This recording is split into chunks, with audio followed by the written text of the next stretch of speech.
Жалпы біздің қоғамдағы ең кеңінен етек жайған мәселелердің бірі жастар мәселесі. Оның ішінде әсіресе қоғамдағы жастарды баспанамен қамтамасыз ету мәселесі болып табылады.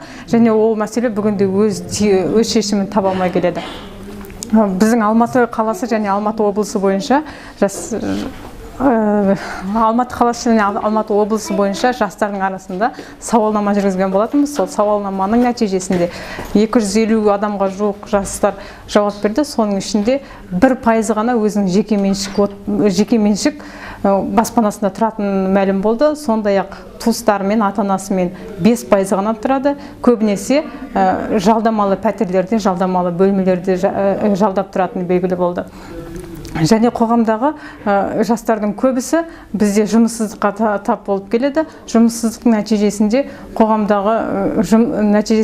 қоғамдағы жастардың белсенділігі өте төменгі деңгейде көрсетеді. Жалпы баспана мәселесі үкімет тарапынан алғанда, мәселен, қолжетімді баспана 20-20 бағдарламасы бойынша жылына бір жылда 600 миллион шаршы метр баспана пайдалану мүмкіндігі берілсе, соның ішінде статистикалық мәліметтерге сүйенсек, 2013 жылы 5% жуық жастардың пайдалану мүмкіндігіне берілген. Ал 2020 жылға мәселен 600 миллион шаршы метрден 2% ғана жастардың үлесінде болып отыр.